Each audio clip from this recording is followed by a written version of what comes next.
हाँ जी, सभी को जय श्री कृष्णा। जय श्री कृष्णा सर। कृष्णा सर। जय श्री कृष्णा सर। जय श्री कृष्ण। जय श्री कृष्ण। जय श्री कृष्णा सर। जय श्री कृष्णा सर। जय श्री कृष्णा, सभी को जय श्री कृष्णा।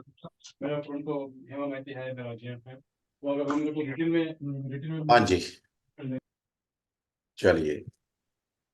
तो आज का हमारा जो स्पेशल वेबिनार है, एक दिन का आज का, ये महापर्व जो अभी 8 तारीख को आ रहा है, महाशिवरात्रि, उसके उपलक्ष्य में आप सभी के लिए किया जा रहा है।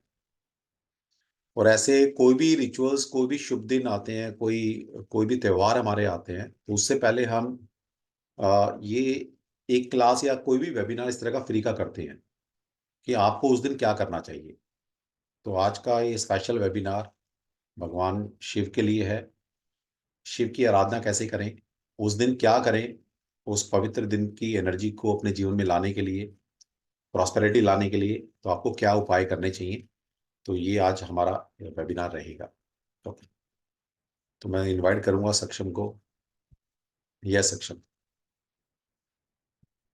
कैसे इन सभी पर भोलेनाथ की कृपा हो, कौन से रिचुअल्स करने चाहिए और कैसे परफॉर्म करना चाहिए, ये भगवान की जो कृपा दृष्टि है हम सभी पर बनी रहे।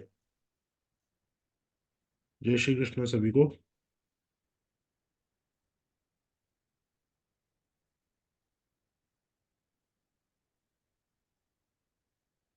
चलिए, तो सर इस बार का ये जो हमारा वेबिनार है, ये थोड़ा सा स्पेशल है विमेंस के लिए, क्योंकि बहुत सारी ऐसे, अभी हमने मैरिज सर्टिफिकेशन करा था और उसके बाद इवन अभी कुछ महीनों में मैंने ऐसा नोटिस किया है कि एक पर्टिकुलर टाइप की कंसल्टेंसी बहुत आ रही है मेरे पास, जिसमें फीमेल्स की एक प्रॉब्लम बहुत ज्यादा हाईलाइट हो रही है। और आज आज के टाइम में हम अगर हमारी सोसाइटी में देखें तो भी एक एक फीमेल की जो मर्यादा है, उसकी जो प्योरिटी है, उसको अलग अलग तरीके से चैलेंज करा जा रहा है। तो इस शिवरात्रि पे मैं उस पर्टिकुलर प्रॉब्लम को ज्यादा एड्रेस करना चाहता हूँ, और वो भी शास्त्रोक्त विधि से। शास्त्रों में क्या बताया गया है और किस प्रकार शिवरात्रि के थ्रू हम इस पर्टिकुलर प्रॉब्लम को सॉल्व कर सकते हैं। तो उसके लिए पहले हमें शिवरात्रि के कॉन्सेप्ट को समझना पड़ेगा, शिव को समझना होगा, और उसके बाद फिर हम उस पर्टिकुलर रिचुअल पे आएंगे जो कि स्पेशली फीमेल्स के लिए है, वो रिचुअल। सो कुछ प्लैनेटरी ट्रांजिट्स की वजह से एक ऐसा एनवायरनमेंट क्रिएट हुआ है इस बार शिवरात्रि में कि जो रिचुअल मैं आपको बताऊंगा, अगर उस रिचुअल को आप इस शिवरात्रि में परफॉर्म करते हैं तो एनर्जी जो आपको प्राप्त होगी वो बाकी सारे दिनों से काफी ज्यादा एक एक्स्ट्रा बेनिफिट आपको मिलेगा। इस बार की शिवरात्रि का ये ऐसा एक कॉम्बिनेशन है। नो डाउट ये रिचुअल हर शिवरात्रि पर किया जा सकता है, हर मासिक शिवरात्रि पर किया जा सकता है, करना चाहिए। लेकिन अपकमिंग जो महाशिवरात्रि है, इसमें इसकी इंपॉर्टेंस काफी ज्यादा बढ़ जाती है। तो शिवरात्रि के पूरे कॉन्सेप्ट को समझाने के लिए और थोड़ा सा जो शिव तत्व है उसे समझाने के लिए मैंने एक छोटी सी पीपीटी तैयार करी है आप लोगों के लिए। और जनरली मैं पीपीटी तैयार करता नहीं हूँ, बट कुछ ऐसे क्रिएटिव गोचर मेरे हॉरोस्कोप में हो रहे हैं जिन्होंने मुझे प्रोवोक करा है कि मैं ये पीपीटी बनाऊं। और भगवान शंकर की भी आज्ञा है, तो इसलिए पीपीटी के माध्यम से हम समझेंगे कि सबसे पहले तो शिव क्या है, उसके बाद शिवरात्रि की इंपॉर्टेंस क्या है आपको पता होनी चाहिए, एंड देन फिर हम उस रिचुअल पे आएंगे जो कि हर फीमेल को परफॉर्म करना है। वो रिचुअल कैसे करना है, वो रिचुअल क्यों करना है, और वो रिचुअल है क्या, ये सारी चीजें आपको बताई जाएंगी। तो चलिए हम प्रारंभ करते हैं।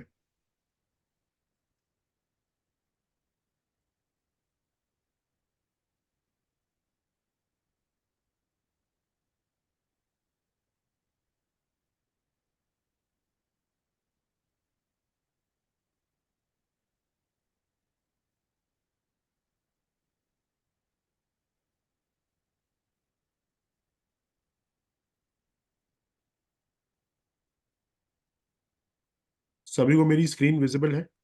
सक्षम अभी नहीं है। हाँ, अब हो रही है।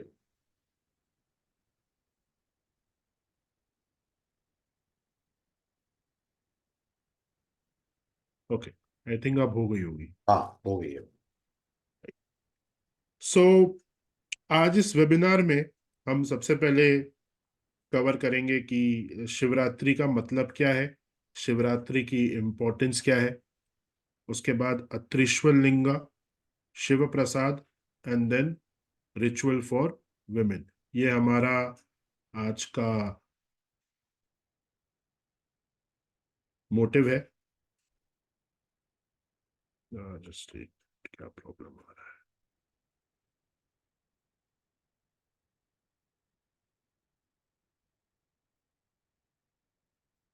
चलिए, तो सबसे पहले हमें शिव तत्व को समझना होगा कि शिव है क्या। तो देखिए, अगर आपको शिव सनातन संस्कृति का, सनातन हिंदू धर्म का जो सबसे कॉम्प्लिकेटेड सब्जेक्ट है, जो सबसे कॉम्प्लिकेटेड विद्या है, वो है शिव तत्व को समझना। बहुत मुश्किल है ये, है ना? तो इसको समझने का हम प्रयास करेंगे। तो शिवा इज ट्रू नॉलेज। जब हम शिव शब्द को यूज करते हैं तो शिव का अर्थ होता है प्योर और ट्रू नॉलेज। जो परम ज्ञान है वो शिव है, और परम ज्ञान का कोई आकार नहीं होता। आकार किसका होता है? आकार होता है जब आप किसी बंधन में आ जाते हैं तो आप साकार रूप लेते हैं। तो यहाँ पे आप जो फोटो देख रहे हैं भगवान शिव की, ये साकार रूप की फोटो, और इन्हें कहा जाता है शंकर, शिव नहीं।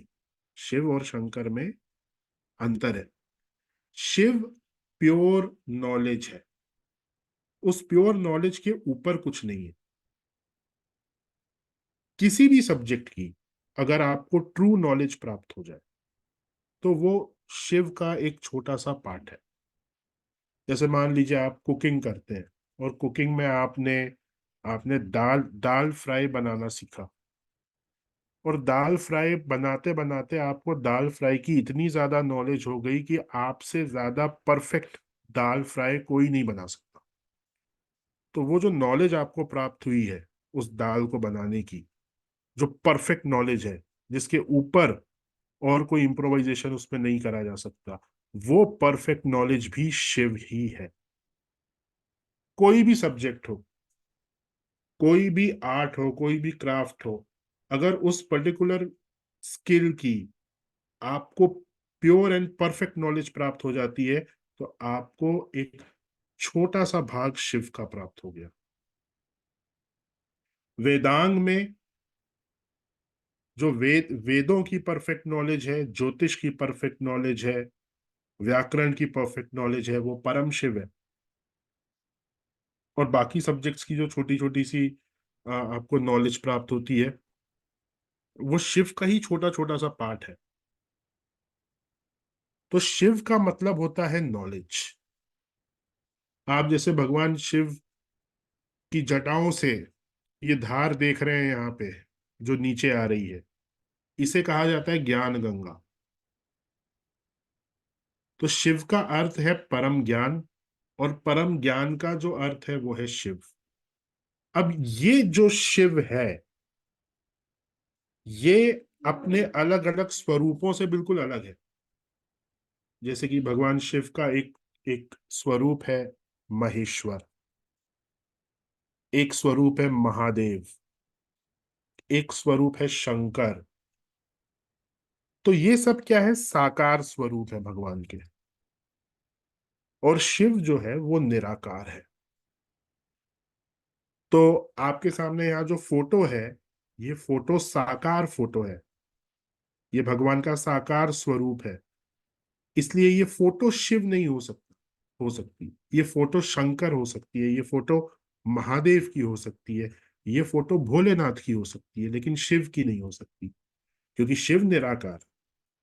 जब शिव साकार फॉर्म में आते हैं तो वो अलग अलग रूप धारण करते हैं, जैसे शंकर, भोलेनाथ, महादेव, महेश्वर, इस तरीके से। तो शास्त्रों में हमें यह बताया गया है कि कभी भी इस तरह की फोटो को, साकार फोटो को देखकर हमें ये नहीं बोलना चाहिए कि ये भगवान शिव है, क्योंकि ये भगवान शिव का आप उनकी इंसल्ट कर रहे हो। प्योर नॉलेज को अगर आपने एक पिक्चर का फॉर्म दे दिया है तो वो उस प्योर नॉलेज की इंसल्ट है। इसलिए शिव शब्द को बहुत लूजली यूज नहीं करना चाहिए हमें। आप इन्हें शंकर कहिए, आप महादेव कहिए, आप किसी भी भगवान शिव के साकार रूप के नाम से फोटो को आप उनसे प्रार्थना कर सकते हैं। लेकिन जब हम शिव वर्ड यूज कर रहे हैं तो हम ट्रू नॉलेज की बात कर रहे हैं। और ट्रू नॉलेज का जो फॉर्म है भूलोक में, वो कभी भी हाथ पैरों के साथ नहीं हो सकता। वो सिर्फ एक ही तरह से वो ट्रू फॉर्म एग्जिस्ट कर सकता है भूलोक में, दैट इज शिवलिंगा। शिवलिंगा के अलावा और किसी भी फॉर्म में भगवान शिव भूलोक पे एग्जिस्ट नहीं कर सकते। अगर आप उनकी मूर्ति, फोटो या अन्य किसी चीज में पूजा कर रहे हैं तो वो शंकर है। तो इस बात का हमेशा ध्यान रखेंगे कि भगवान शिव कौन है, शिव वर्ड का अर्थ क्या है, और अलग अलग जो भगवान शिव के रूप हैं वो कौन है।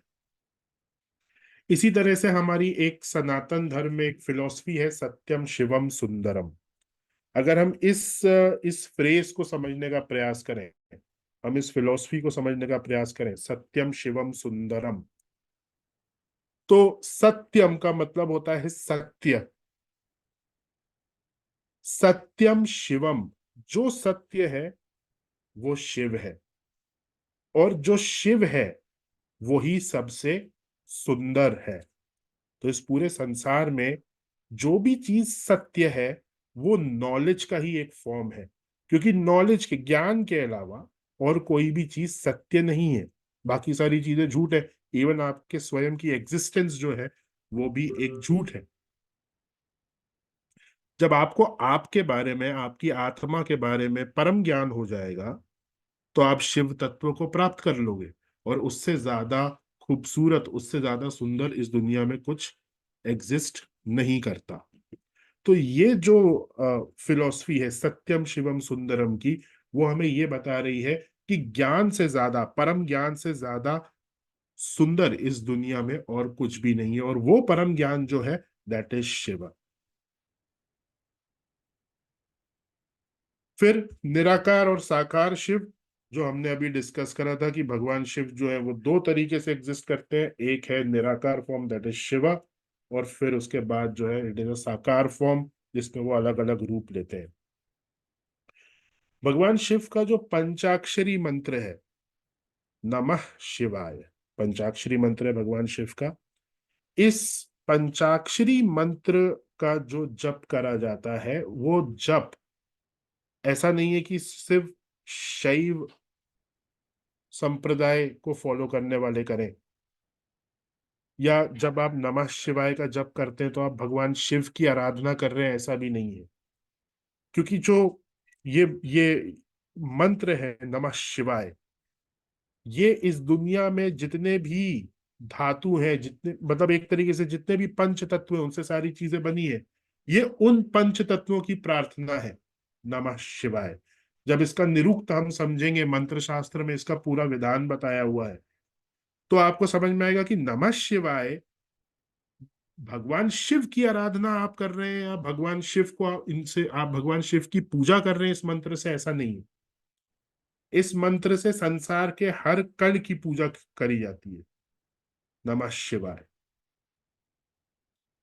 ये एक बहुत ही डीप टॉपिक है, कभी मंत्र शास्त्र पर हम बात करेंगे, इसका निरुक्त समझेंगे तो आपको समझ में आएगा कि इसमें कितना पावर है इस पंचाक्षरी मंत्र में, जिससे आप संसार की हर धातु की पूजा कर सकते हैं सिर्फ नमः शिवाय के जप से। पर ये नमः शिवाय का जो जप है, इसके लिए आपको दीक्षा लेनी होगी प्रॉपर गुरु से। ये दीक्षा लेने के बाद ही आप इसका जप कर सकते हैं। पर समझने की बात यह है कि जब आप इस पंचाक्षरी मंत्र का जप करते हैं तो आपने संसार में हर वस्तु का एक तरीके से आपने उसको बैलेंस कर दिया, अपने शरीर के अंदर बैलेंस कर दिया तत्वों को, और उन तत्वों से आपकी जिंदगी में बाकी की सारी चीजें बैलेंस हो जाती हैं। तो विधान थोड़ा कॉम्प्लिकेटेड है पंचाक्षरी का, गुरु दीक्षा की आवश्यकता होती है, लेकिन इसको समझ लेना यानी कि एक तरह से आपने पंच तत्वों को पूरी तरह से प्रॉपरली समझ लिया।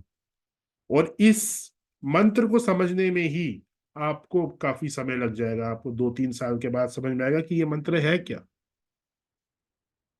तो इसके बारे में फिर हम आगे कभी डिस्कस करेंगे, लेकिन आप प्रयास करिएगा कि अगर आप दीक्षा ले पाए नमः शिवाय की और इसका जप कर पाए दीक्षा लेने के बाद प्रॉपर गाइडेंस में, तो डेफिनेटली आपको ये करना चाहिए।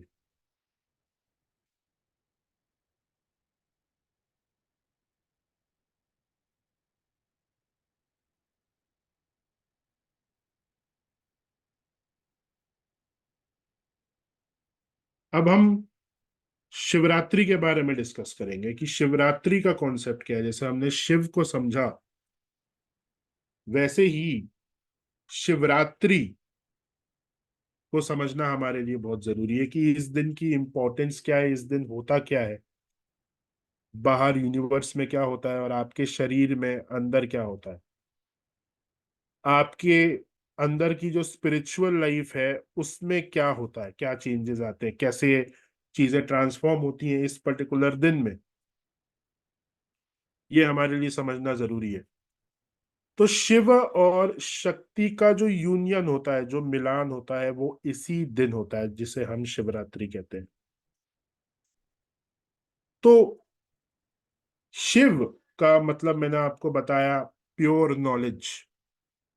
ऐसे ही शक्ति, शक्ति जब निराकार फॉर्म में होती है तो वो शक्ति कहलाती है, जब वो साकार फॉर्म में होती है तो उसे पार्वती कहा जाता है या उमा कहा जाता है। तो शक्ति वो एनर्जी है जो शिव को ये रियलाइज करवाती है कि वो शिव है ना। जैसे सौंदर्य लहरी में आदि शंकराचार्य ने ये चीज कही है कि शिव शब्द से अगर हम ई की मात्रा हटा देते हैं तो वो बन जाता है शव। शिव में से ई हटा दीजिए तो वो शव बन गया। ई जो है वो शक्ति है, that is the feminine energy, ई। तो जब शव में ई आता है तो वो शिव बनता है, यानी कि शिव को वो रियलाइजेशन होती है कि मैं शिव हूं। और वो रियलाइजेशन किसकी वजह से होती है? शक्ति की वजह से होती है। दूसरे तरीके से अगर आप इसे समझें तो जो शिव है दैट इज आई, मैं। इंग्लिश में आई लिखते हैं, दैट इज शिव। लेकिन उस आई को ये रियलाइज कब होगा कि वो आई है, यानी मुझे ये रियलाइज कब होगा कि मैं कौन हूं? जब आप उस आई के आगे एम लगा दो, आई एम दिस। तो वो जो एम है दैट इज शक्ति। बिना शक्ति के शिव को ये रियलाइजेशन ही नहीं होता है कि वो कौन है। जब शक्ति के साथ यूनियन होता है, जब शक्ति के साथ मिलान होता है शिव का, तो जाकर क्रिएशन का प्रोसेस चालू होता है। उसके पहले कोई क्रिएशन नहीं है। उसके पहले सिर्फ भगवान शिव है और वो ऐसे स्टेबल है, इसमें कोई मूवमेंट नहीं है। लेकिन जब शक्ति के साथ यूनियन होता है तो फिर मूवमेंट धीरे धीरे चालू होती है क्रिएशन के लिए। जितनी भी चीजें भौतिक वर्ल्ड में क्रिएट हुई हैं वो शक्ति के मिलान के बाद संभव हुई है। और ये जो शक्ति है, this is the feminine energy, Shiva is the masculine energy. तो ये जो मिलान होता है शिव और शक्ति का, ये इसी शिवरात्रि वाले दिन होता है जो कि परसों है। तो इसलिए ये कितना इंपॉर्टेंट डे है आप खुद समझ सकते हैं। शिवरात्रि का मीनिंग क्या है? सबसे पहले शिव का डेरिवेशन, शिव जो शब्द है उसका डेरिवेशन कैसे हुआ वो मैंने आपको बताया। शव में जब आप ई लगा देते हैं दैट इज शिव। फिर इस दिन शिव और शक्ति का मिलान हुआ, यूनियन हुआ, इसलिए ये जो दिन है ये बहुत इंपॉर्टेंट है। अब हमारे शरीर के अंदर चक्रास होते हैं जो आप सब समझते हैं। उसमें सबसे ऊपर यहाँ पे जो चक्र होता है उसे बोलते हैं सहस्रार चक्र। और सबसे नीचे आपके नेवल के नीचे जो चक्र है, नेवल से आप 4 उंगलियां नीचे अगर डिस्टेंस देखेंगे तो वहां पे मूलाधार चक्र आता है। तो मूलाधार से लेके सहस्रार तक चक्र हैं सारे। ये चक्र जो है ये जड़ चक्र है, ये फिक्स्ड है। जब इन चक्रों में कुंडलिनी शक्ति जाती है तो ये चक्र जागृत होते हैं। तो आपको अगर शिव शक्ति के कॉन्सेप्ट से इसे समझना है तो आप ऐसा समझ सकते हैं कि चक्र जितने भी हमारे शरीर में है वो शिव है। और जो कुंडलिनी शक्ति है जब वो स्पाइरल करती हुई हर चक्र से मूलाधार से लेके सहस्रार तक जाती है, that is the feminine energy, शक्ति जो आपके चक्रों को जागृत करते हैं।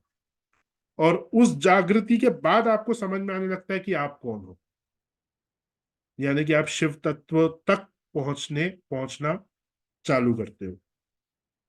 तो ये जो प्रोसेस है ये इसी दिन ज्यादा अच्छे से संभव हो पाता है, शिवरात्रि वाले दिन। यानी कि अगर आप रात भर जाग रहे हो, इस दिन आप रात में नहीं सो रहे, तो ऑटोमेटिकली आपके जो चक्रास हैं वो एक्टिवेट होना चालू हो जाते हैं, बिना कोई पूजा किए, बिना कोई फास्ट किए, बिना कोई अनुष्ठान करे, सिर्फ नॉर्मली रात को जागने से भी। बट ऑब्वियसली अगर इस दिन पूजा करी जाए, अनुष्ठान करी जाए, जैसा हम लोग करते हैं, पूरी रात भर अनुष्ठान चलते हैं, तो आपकी स्पिरिचुअल लाइफ में जो अपलिफ्टमेंट होता है उसको कंपेयर नहीं किया जा सकता। लेकिन अगर कोई वो चीज नहीं भी कर रहा है और वो सिर्फ जागा हुआ है, तो सिर्फ जागने से भी इस रात में आपको फायदा मिलता है। सिर्फ जागने से भी आपको फायदा प्राप्त होगा। देन अगर कोई अपनी स्पिरिचुअल लाइफ के लिए बहुत ज्यादा सीरियस है तो यहाँ पे कुछ फास्टिंग भी करी जा सकती है। क्यों? क्योंकि जब कॉस्मिक में शिव और शक्ति का मिलान होगा तो उसकी जो एक उसका एक जो छोटा इम्पैक्ट है वो आपके अंदर भी होगा। तो उस एनर्जी को फ्री फ्लो अपनी बॉडी में अगर आप होने देना चाहते हैं तो आपकी बॉडी में किसी भी प्रकार का तमस नहीं होना चाहिए।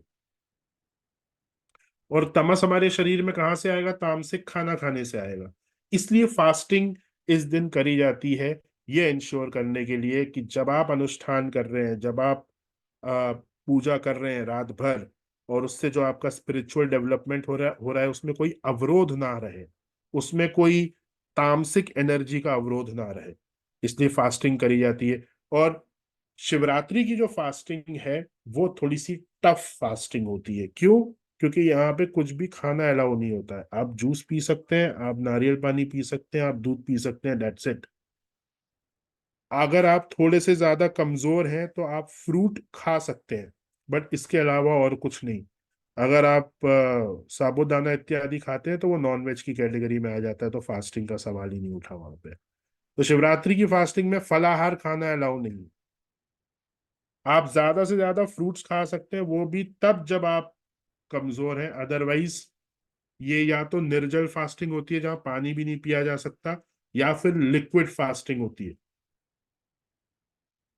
देन आप अगर पूरी रात जागते हैं तो अलग अलग बेनिफिट है, मैंने आपको बताया। ओवरऑल आपकी स्पिरिचुअल लाइफ से रिलेटेड बहुत सारे बेनिफिट्स आपको सिर्फ रात में जागने से होते हैं इस दिन। Position of sun and moon, तो ये हमारे लिए समझना बहुत आवश्यक है कि इस दिन सूर्य और चंद्रमा की जो पोजीशन रहती है वो एक बहुत ही पिक्यूलियर पोजीशन है। आप देखेंगे तो सूर्य चंद्रमा की जो स्थिति होती है वो 212 की स्थिति होती है, द्विद्वादश। क्यों? क्योंकि चंद्रमा जो है that is Parvati and Surya is Shiva. तो द्विद्वादश यानी कि चंद्रमा और सूर्य का मिलान होने वाला है, और ये मिलान कब होता है? अमावस्या वाले दिन होता है। तो कृष्ण चतुर्दशी वाले दिन, यानी कि ये जो शिवरात्रि वाला दिन है, चंद्रमा सूर्य के पास जाने का प्रयास कर रहा है, और वो जो प्रयास चल रहा है चंद्रमा और सूर्य का एक साथ आने का, वही आपकी बॉडी में भी रेप्लिकेट होता है जब शक्ति आपके लोअर चक्रास से अपर चक्रास तक जाने का प्रयास करती है। तो यही चीज बाहर यूनिवर्स में चल रही है, और वही चीज आपके अंदर भी उसका रिफ्लेक्शन हो रहा है। तो चंद्रमा और सूर्य में 212 का रिलेशन बनता है, और फिर अमावस्या में चंद्रमा और सूर्य एक साथ आ जाते हैं। That is the union of Shiva and शक्ति। तो इस यूनियन का, इस मिलान का जो प्रोसेस है वो चतुर्दशी से चालू होता है, और अमावस्या में ये फिर एक हो जाते हैं। शिवरात्रि हमें क्या संकेत दे रही है, या शिव तक किस प्रकार से पहुंचा जाए? तो उसमें एक बहुत ही प्रचलित कथा है शिव और कामदेव की। आप जानते हैं कि भगवान शिव ने कामदेव को अपनी तीसरी आंख से भस्म कर दिया था, और फिर कामदेव जी का को पुनर्जीवन दिया माता लक्ष्मी ने। तो हमें इससे ऋषि क्या बताना चाह रहे हैं कि शिव की प्राप्ति के लिए, यानी कि परम ज्ञान की प्राप्ति के लिए, आपको अपने डिजायर्स को बहुत ज्यादा कंट्रोल करना होगा। तब तक आप परम ज्ञान तक नहीं पहुंच सकते जब तक आपके डिजायर्स बहुत ज्यादा है। अगर आपके अंदर काम भावना, मतलब किसी भी प्रकार का डिजायर, ऐसा जरूरी नहीं है कि यहाँ पे आप इसे सेक्सुअली समझे, किसी भी प्रकार का जो डिजायर है दैट इज काम। सो आपके अंदर जितनी ज्यादा कामनाएं रहेंगी, डिजायर्स जितनी ज्यादा आपके अंदर रहेंगी, उतना ज्यादा आप ज्ञान से दूर होते जाओगे और उन डिजायर्स के पास जाते जाओगे। और ज्ञान से जहां पे आप दूर हो रहे हो, आप शिव से दूर हो रहे हो। तो यहाँ पे कामदेव को भस्म करने का मतलब ये है कि कामनाओं के ऊपर कंट्रोल रखना, और उस कंट्रोल के बाद ही जो परम ज्ञान है वो आपको रिवील होगा। यानी कि शिव की प्राप्ति तब तक नहीं हो सकती जब तक आप कामनाओं पर नियंत्रण ना रखें। एक बहुत ही सिंपल सा एग्जांपल है, अगर आप एक दिन फास्ट नहीं कर सकते तो आप अपनी कामनाओं पे कैसे नियंत्रण रखेंगे? आपके लिए ये असंभव हो जाएगा। तो कामदेव की कथा से हमें ये चीज समझनी चाहिए कि शिव तक पहुंचने का, परम ज्ञान तक पहुंचने का जो मार्ग है, उसके लिए हमें कामनाओं को नियंत्रण में रखना होगा। अब शिव प्रसाद से रिलेटेड शास्त्रों में बहुत सारे रूल्स मिलते हैं, और मैं ये देखता हूँ कि बहुत सारे लोग यहाँ पे गलती करते हैं, और वो गलतियां मैं आपको बताऊंगा जो कि आप लोगों को नहीं करनी। सबसे पहले जो पॉइंट है वो आप देख सकते हैं, only sanyasis are allowed to take prasad from the top of Shivling. के ऊपर जो भी प्रसाद रखा जाता है उसे कोई भी गृहस्थ व्यक्ति नहीं ले सकता, उसे सिर्फ और सिर्फ सन्यासी ले सकते हैं। Grihasthas are allowed to take prasad from the yoni Shaktipeeth. तो ये जो योनि है, यहां पे जो प्रसाद गिरता है उसे गृहस्थ आश्रम में जो लोग हैं वो ले सकते हैं, लेकिन शिवलिंग के ऊपर जो प्रसाद होता है उसे नहीं लिया जा सकता। क्यों नहीं लिया जा सकता? क्योंकि ये जो पार्ट है जहां आप मेरा माउस देख रहे हैं, ये शिव है, और ये योनि है, ये शक्ति है। तो शिव के ऊपर, शिव यानी कि परम ज्ञान, और परम ज्ञान की प्राप्ति मतलब कि आप भगवान शिव से ये प्रार्थना कर रहे हो कि आपको संन्यास दिया जाए। तो अगर आप शिवलिंग के ऊपर वाले पार्ट से कोई प्रसाद लेते हो और आप उसे ग्रहण करते हो या अपने पास रखते हो, तो आप भगवान शिव से ये प्रार्थना कर रहे हो कि आपको संन्यास मिले। तो होगा क्या, धीरे धीरे करके आपकी जो गृहस्थ लाइफ है उसमें सारी चीजें खत्म होना चालू हो जाएंगी। आपकी हेल्थ खत्म हो सकती है, आपका बिजनेस, आपके पार्टनर की डेथ भी हो सकती है, क्योंकि वही चीज आप चाह रहे हो ना। संन्यास कब मिलेगा आपको? संन्यास तभी मिलेगा जब ये गृहस्थी की सारी चीजें छूटेंगी। तो शिवलिंग के ऊपर से प्रसाद लेना यानी कि भगवान शिव को ये बताना कि मुझे संन्यास दो, मुझे संन्यास दो। आप ये प्रार्थना कर रहे हो उनसे, तो वो आपको मिलेगा। भगवान शिव के साथ जो प्रार्थना के नियम है वो बहुत ही अलग है। जैसे अगर आप भगवान विष्णु से किसी चीज की प्रार्थना कर रहे हो तो वो आपको सोच समझ के देंगे।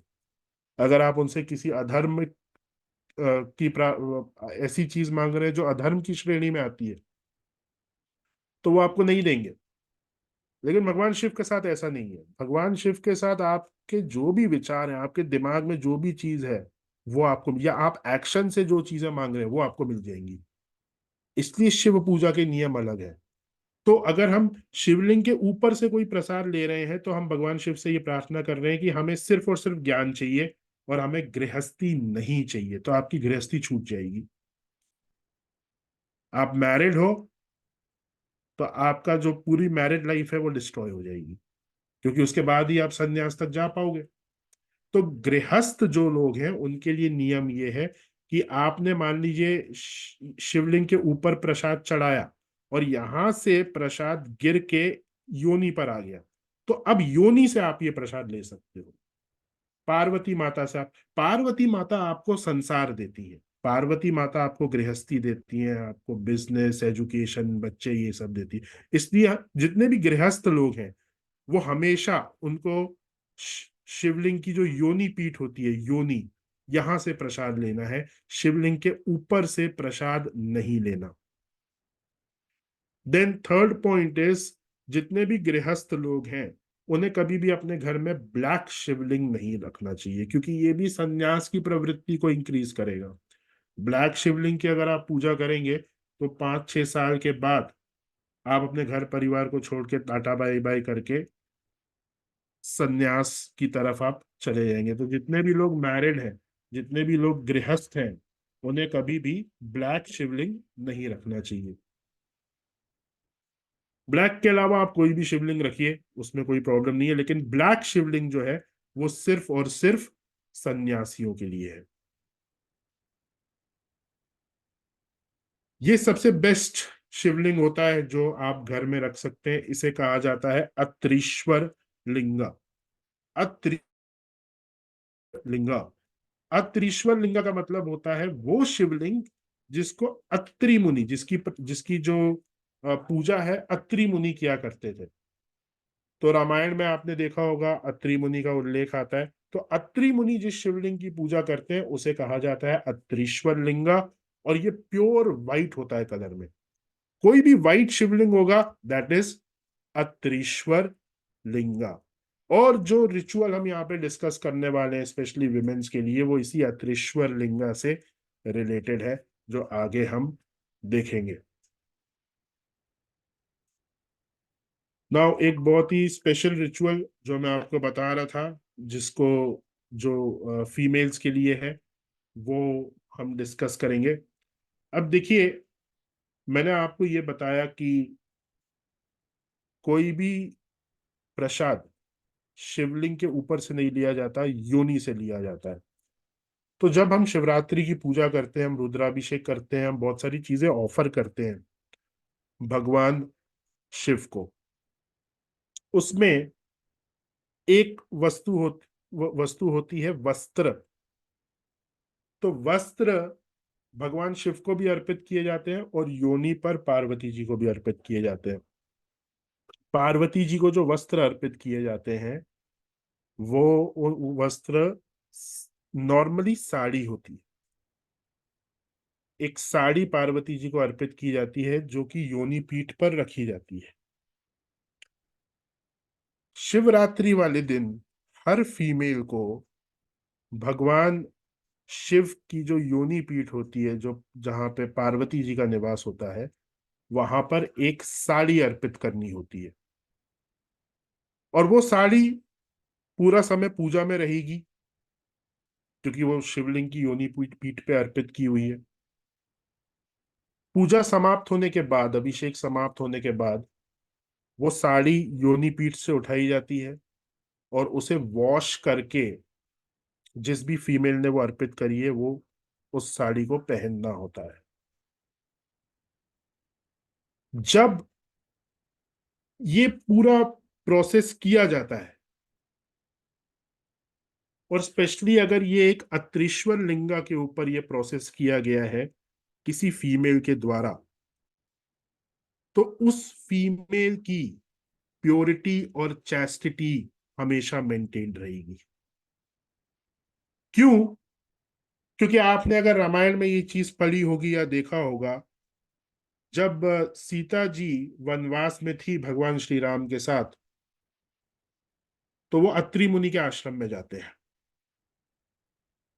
और जब वो अत्रि मुनि के आश्रम में जा रहे हैं तो वहां पे अत्रि मुनि की धर्मपत्नी माता अनुसुईया सीता जी को कुछ वस्त्र देती है,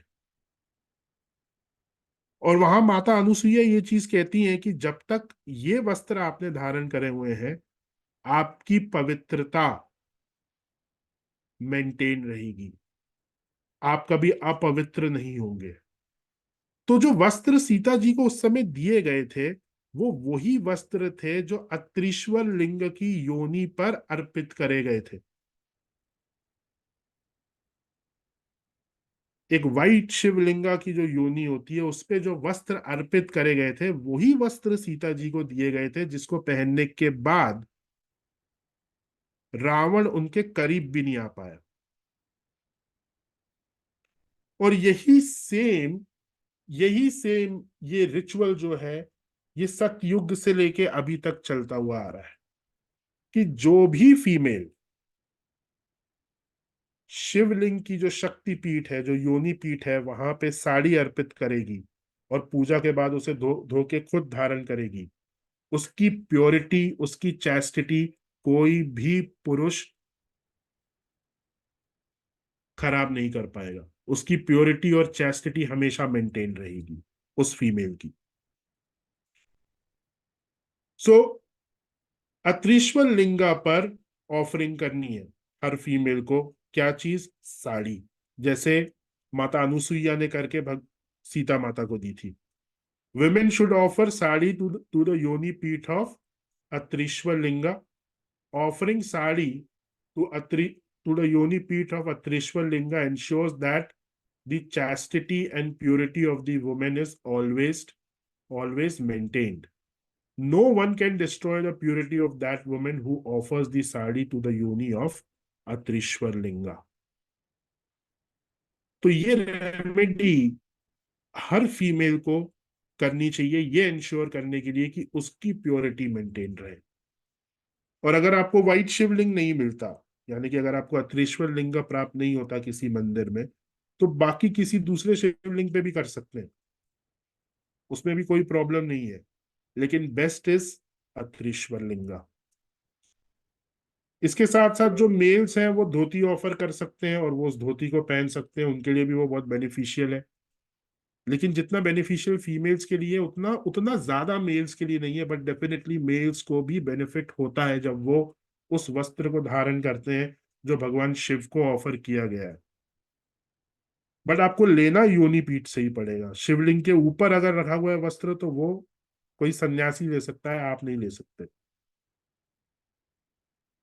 नियम इसके ये हैं कि नॉनवेज इत्यादि खाना मना है अगर आप ये वस्त्र धारण कर रहे हैं। अगर आप मेल हैं या फीमेल हैं, दैट डजेंट मैटर, बट आप नॉनवेज इत्यादि नहीं खा सकते। तो यही रेमेडी करके सीता जी को दिया गया था वस्त्र, जो आप भी इस शिवरात्रि पे अपने लिए कर सकती है।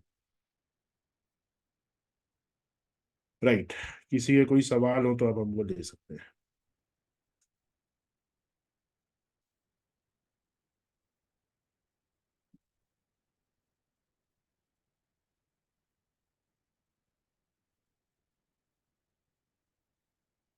पारक शिवलिंग इज पॉइजनस, जितना जल्दी हो सके घर से हटा दीजिए। कमर्शियल किसी दुकानदार की बातों में नहीं आना कि ये पारक शिवलिंग बहुत पावरफुल है या जो भी है। वो सबसे ज्यादा पॉइजनस शिवलिंग है, जो आपको काफी ज्यादा नुकसान हो सकता है उस शिवलिंग से। सुनीता जी।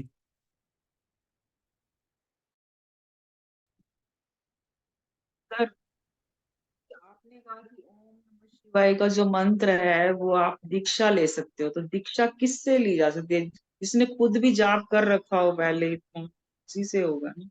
बिल्कुल, जाप नहीं, जिसने प्रॉपर अनुष्ठान करा हो उस पूरे मंत्र का विधि विधान से, वो व्यक्ति दे सकता है। तो फिर ऐसे किससे लिया जाए, कैसे ढूंढा जाए कि हाँ किससे लें? मैम वो तो आप ही को ढूंढना होगा, दीक्षा उसमें मैं आपकी कोई मदद नहीं कर पाऊंगा।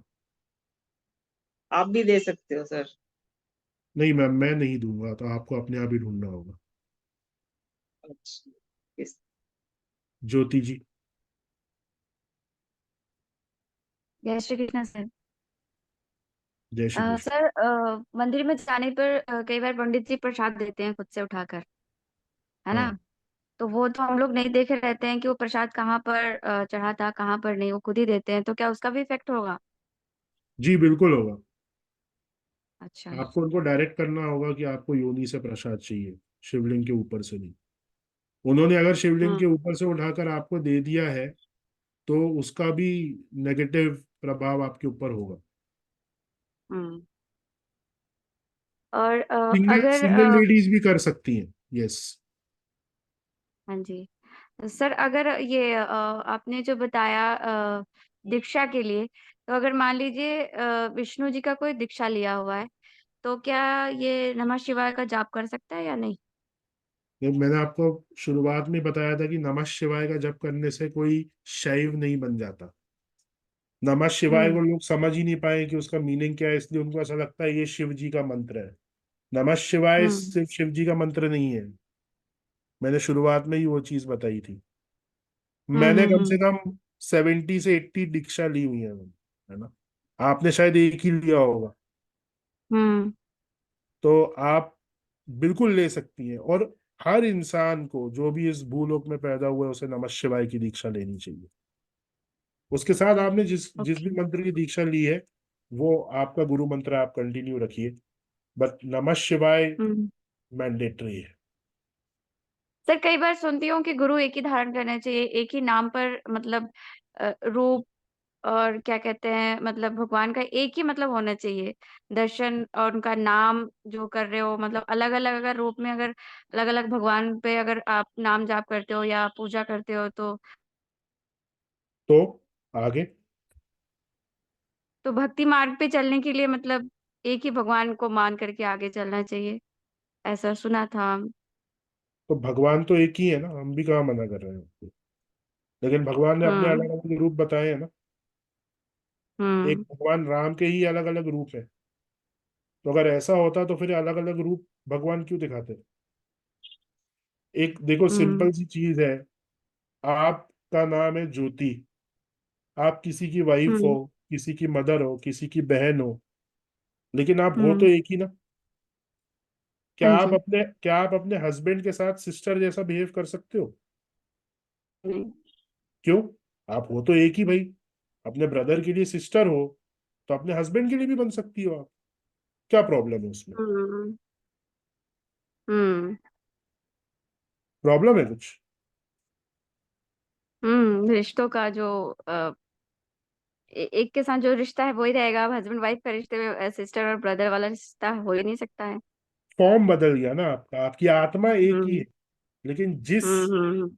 तरह से आप अपने, जिस तरह जो फॉर्म आपका आपके हस्बैंड के साथ है, वो फॉर्म आपका हम्म। आपके ब्रदर के साथ नहीं हो सकता। ऐसे ही नहीं। भगवान एक है, लेकिन अलग अलग सिचुएशंस के लिए, अलग अलग वस्तुओं के लिए अलग अलग फॉर्म है भगवान की। जैसे जो हम्म। वॉरियर्स है वो भगवान श्री राम की पूजा करते हैं जब उन्होंने धनुष हाथ में लिया होता है। हम्म। लेकिन कुछ लोग हैं वो भगवान की, राम की पूजा करते हैं बाल स्वरूप में। भगवान तो एक ही है। हम्म। तो ऐसा नहीं है कि आपके इष्ट एक हो सकते हैं, हम्म आप समझ रहे हैं, आपके इष्ट जो है वो एक हो सकते हैं, परंतु और उस इष्ट का जो उस इष्ट की जो आराधना है वो आपको डेली करनी होती है। लेकिन इसका ये मतलब नहीं है कि आप बाकी जो भगवान के स्वरूप है उनकी आराधना नहीं कर सकते या उससे आपकी भक्ति में कोई असर पड़ेगा। नहीं, ऐसा आप नहीं भगवान कर मतलब। सकते हो अपने इष्ट के साथ, हम्म आप देवी की भी आराधना कर सकते हो, आप सारे स्वरूपों की आराधना कर सकते हो। मान लीजिए आपके इष्ट हम्म अगर कोई मेल डीटी है, जैसे भगवान श्री हम्म कृष्ण है, तो हम्म क्या आपकी लाइफ में शक्ति के लिए कोई जगह नहीं है? क्यों नहीं है, बिल्कुल है। बिल्कुल है। तो उनकी आराधना करने में क्या हाँ, समस्या? नहीं समस्या नहीं है। जैसे कि सुना है मैंने कि गुरु एक होने चाहिए और इष्ट देव एक होने चाहिए। तो अगर दीक्षा आप लेते हैं और भी भगवान का, तो नियम से उसको भी तो करना पड़ेगा ना फॉलो। देखिए, गुरु दीक्षा जो है वो एक सेपरेट है, वो आप एक ही बार ले सकते हो, बट ये बाकी जो दीक्षाएं है ये गुरु दीक्षा की उसमें नहीं आता, उस कैटेगरी में नहीं आता। अच्छा अच्छा अच्छा। हाँ, ये पूछ रही थी। ठीक है सर, थैंक गुरु यू। दीक्षा जो है वो आपने बिल्कुल ठीक कहा कि आपने एक बार ले लिया, आप उसे फॉलो कर रहे हैं, बट बाकी जो दीक्षाएं हैं अलग अलग मंत्रों की, वो गुरु दीक्षा की कैटेगरी में नहीं आएगा। हम्म मीन्स मतलब वही चीज आप कर सकते हो ना, जो डेली आप वो चीज कर सकते हो। मतलब अगर दीक्षा मैंने ले लिया और कुछ टाइम फॉलो किया फिर छोड़ दिया, वो चीज तो इफेक्ट करेंगी ना फिर। नहीं, वो आप कोई नेगेटिव इफेक्ट नहीं है, वो मंत्र जिसकी आपने दीक्षा ली है उसकी पावर चली जाएगी फिर। जैसे आपने अगर उसको जप करना छोड़ दिया, हम्म नेक्स्ट टाइम आप जब जप करोगे तो वो 1 से काउंटिंग होगी फिर उसकी, और दीक्षा दोबारा लेनी पड़ेगी। बस ये है, ऐसा नहीं है कि उसका कोई दुष्परिणाम है जो आपके ऊपर आएगा। हम्म ठीक है। अंजलि जी।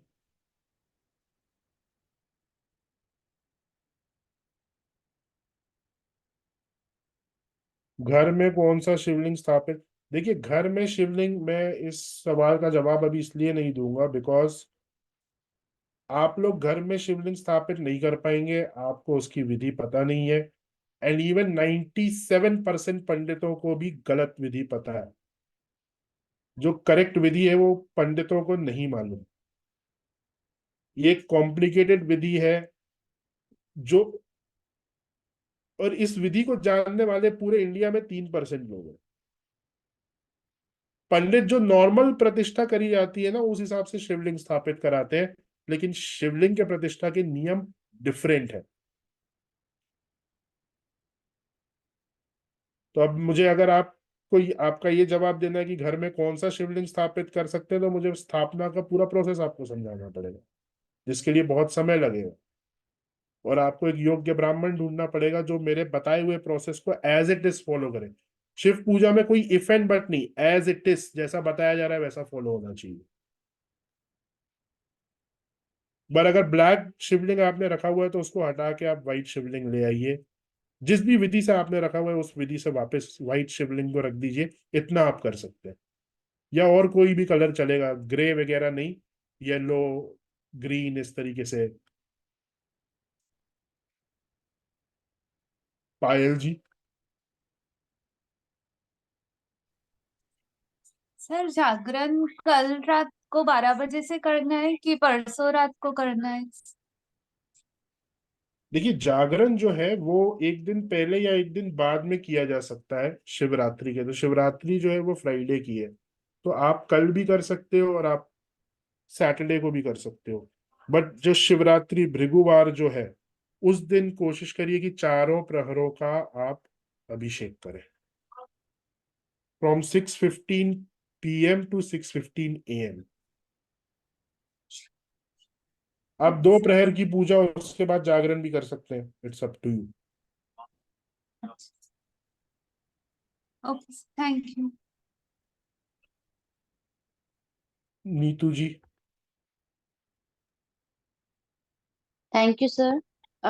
सर अभी मैं सुन रही थी, तो आप ये एक चीज इसको थोड़ा सा और डिफाइन करके बता पाएंगे? जो आप बता रहे हैं कि 6:15 PM to 6:15 AM, तो मंदिर में जाना है और हर उसके लिए अभिषेक के लिए, क्योंकि घर में तो पॉसिबल नहीं होगा, मतलब घर में नहीं करना चाहिए, जनरली इतना छोटा सा तो शिवलिंग होते हैं।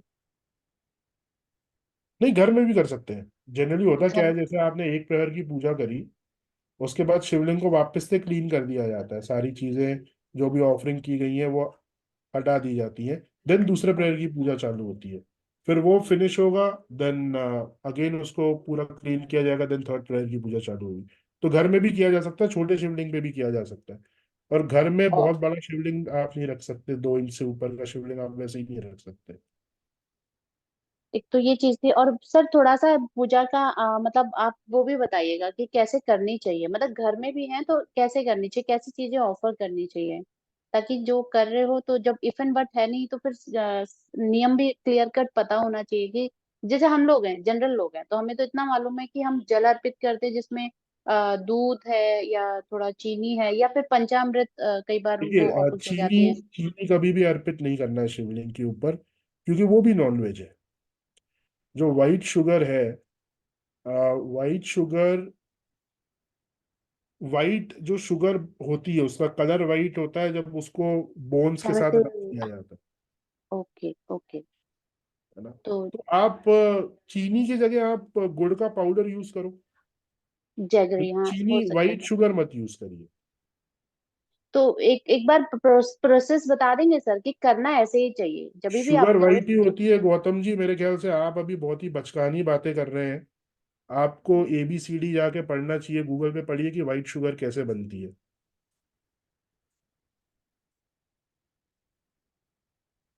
देखिए, जो रुद्राभिषेक की विधि है ना, वो प्रॉपरली आपको इस वेबिनार में समझा पाना थोड़ा सा मुश्किल है।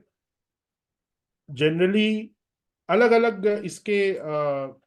इसकी पद्धति है, जैसे नमक चमक से किया जाता है। नमक चमक से अगर आप नहीं कर रहे तो पूरा रुद्राष्टध्यायी से आप करिए। रुद्राष्टध्यायी से अगर आप नहीं कर रहे हैं, देन जो षोडशोपचार पूजन होता है उसके बाद स्तोत्र का पाठ किया जाता है, रुद्र स्तोत्र का, उससे आप अभिषेक करिए। तो जो ब्राह्मण आपके यहाँ पे आ रहे हैं वो किस पाठ से कर रहे हैं उसके ऊपर भी डिपेंड करता है। या आप उन्हें बता सकते हैं कि आपको पूरा रुद्राष्टाध्यायी से करवाना है, नमक चमक से कराना है। बेस्ट रहता है कि आप पूरा रुद्राष्टाध्यायी से करवाइए हर प्रहर में। मतलब हर प्रहर में रुद्राष्टाध्यायी के पाठ चलेंगे और उससे अभिषेक करा जाएगा। कंटिन्यूअस अभिषेक होता है, जैसे आपके परिवार में 4-5 लोग हैं तो एटलीस्ट 2 से 3 लोग बैठ के अभिषेक कर रहे होंगे, एक व्यक्ति जो है वो ऑफरिंग्स कर रहा होगा। तो ऐसे आपको पूरे परिवार को इन्वॉल्व करना है उसमें। ऑफरिंग्स में सर ऐसा होता है कि फीमेल ना चढ़ाए मेल ही चढ़ाए, ऐसे भी कुछ नियम होते नहीं हैं नहीं क्या? नहीं, इनसे फीमेल कुछ तब मुझे। नहीं चढ़ा सकती जब उनकी मंथली साइकिल्स है, बस। ओ, बाकी और कोई नियम नहीं है। बाकी सर फास्टिंग टाइम का आपको ज्यादा एक्यूरेट मालूम होएगा तो आप बताएंगे सर कि कब से sunrise to fast. Next sunrise. Sunrise to sunrise. Okay. और एक चीज, एक कॉमन क्वेश्चन था सर कि जो शिवलिंग होता है जब हम घर में रखते हैं तो कई बार ना उसके जो जल गिरता है उसका भी विचार करते हैं कि ये जल किस दिशा में गिरना चाहिए। शिवलिंग का जो योनि पीठ होता है ना, योनि, जी sir. That should be north facing. North facing, मेरा हाँ नॉर्थ फेसिंग होना चाहिए, जो जल है वो नॉर्थ में गिरना चाहिए। जल। जल तो आजू बाजू कहीं पे भी गिरे ना, उससे कोई फर्क हाँ नहीं। नहीं नहीं नहीं सर, जो लास्ट में योनी पार्ट से जब नीचे गिरता है तो नॉर्थ। वो नॉर्थ होना चाहिए जल। और सर एक बात वैसे ही मैं पूछना चाह रही थी कि जो आपने साड़ी वाली बात कही, तो साड़ी तो एक ही है, मतलब एक ही ऑफर की, और साल में तो 365 दिन है, तो वो सेम साड़ी तो नहीं पहन सकते, बट ये एक बार का किया हुआ रिचुअल, एक बार का किया हुआ रिचुअल ये आपको पूरा अपना मतलब पूरा बेनिफिट देगा साल में। यस, आपको रोज नहीं पहननी वो साड़ी, कंटिन्यूअसली पहनते रहना है। हाँ महीने जैसे में हम एक नॉर्मल बार, कपड़े महीने में पहनते दो हैं बार यस। रिपीट करके। ओके। और बाकी सर मैं एक बात पूछना चाह रही थी कि ज्यादातर जो शिवलिंग है वो काले ही दिखाई देते हैं, हर मंदिर में भी हम आसपास देखते हैं तो काले ही शिवलिंग दिखाई देते हैं। व्हाइट शिवलिंग कोई मतलब कोई जैसे इंडिया में भी कोई प्रॉपर जगह है जहाँ पे उसी टाइप के शिवलिंग होते हैं, सफेद ही रंग के होते हो? क्योंकि नहीं, आपने ऐसे आपकी नहीं। रिसर्च अच्छी है। आप इंदौर में आइए, बहुत सारे व्हाइट शिवलिंग है। लेकिन आप मंदिर में ब्लैक शिवलिंग पे आप ये रिचुअल कर सकते हैं, कोई समस्या नहीं है। घर में ब्लैक शिवलिंग की पूजा डेली बेसिस पे नहीं की जाती। Once in a while, okay जैसे आप शिवरात्रि की पूजा कर रहे हो किसी ब्लैक शिवलिंग पे इन अ टेम्पल, तो अलाउड है। Okay sir, thank you sir, thank you sir.